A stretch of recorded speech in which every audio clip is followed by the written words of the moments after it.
Do not try and bend the spoon. That's impossible. Instead, only try to realize the truth. What truth? There is no spoon. There is no spoon? Then you'll see that it is not the spoon that bends, it is only yourself. Did you recognize the movie? Pretty cool opening to a video on spreadsheet design, right? Probably not what you were thinking.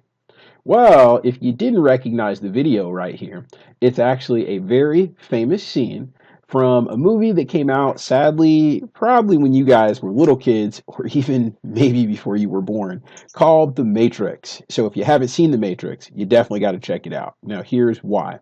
The Matrix is a movie about a guy, this guy right here, who is actually trapped inside a computer world. And in the scene of the movie that you just saw, you see a little child that is bending a spoon with his mind.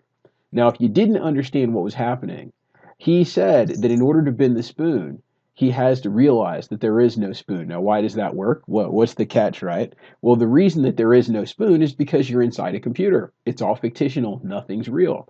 So what he explained was, in order to bend the spoon, you had to first understand that there is no spoon. So I know what you're thinking. At this point, you're thinking, this is crazy. This Davidson guy on the videos isn't making any sense. Well, believe it or not, the reason that I like to introduce this little section from the movie The Matrix, besides the fact that it's a great movie for computer guys like me, is actually because of this guy right over here, this dapper gentleman right here. For those of you that don't know who that guy is, now this is a real live guy, not an actor. His name is Daniel Bricklin. So in 1978 at Harvard University, Daniel Bricklin invented a software that we talked about in our last video called Visible Calculator. Shorten that, and that becomes VisiCalc. And if you remember what we talked about in our Getting Started video, VisiCalc was actually a predecessor to Excel.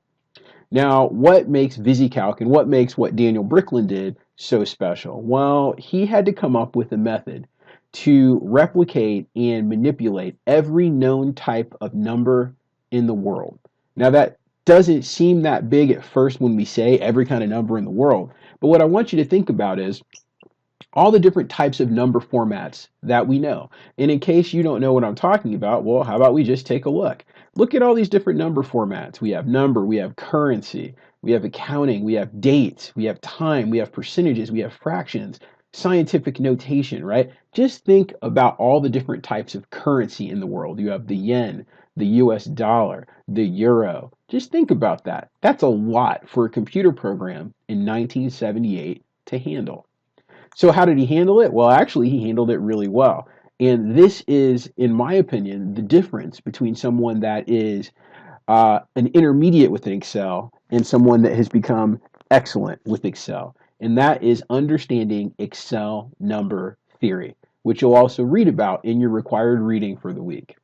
So here's why I like to go in and reference this portion of the movie. That's because in the movie, in order to bend a spoon, you first had to understand that there was no spoon. And in Excel, in order to master numbers in the greatest number management program in the world, in order to master numbers, you first have to understand in Excel, there are no numbers. And that is very hard to understand. So to explain it, the way it works is this guy right over here, Daniel Bricklin, decided to take basic numbers, just 1 through, let's just say 1 through a million. And what he did was he assigned specific number formats to each one of those serial numbers. So, for example, the number 1 in Excel is the equivalent of $1. It's also the equivalent of 100%. It's also the equivalent of January 1st, 1900 at 12 a.m., which is the creation date in the eyes of Excel. So what does that mean? Well, that means if I go over here and I type, let's go with $2, okay? Well, you see $2, right? And I'll zoom in so you can see it a little bit more. And you can see their faces, which is pretty fun. So you see, I'll zoom out, that's pretty funny, $2. However, do you know what Excel sees? Excel sees the number 2. Excel also sees 200%. Excel also sees January 2nd, 1900. Now, why is that?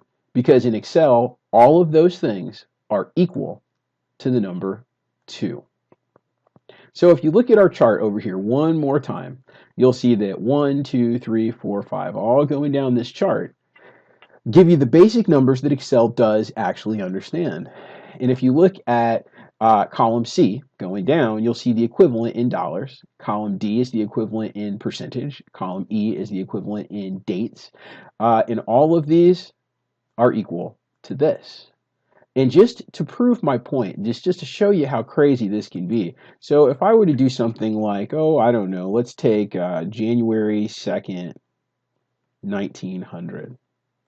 And let's just take $1.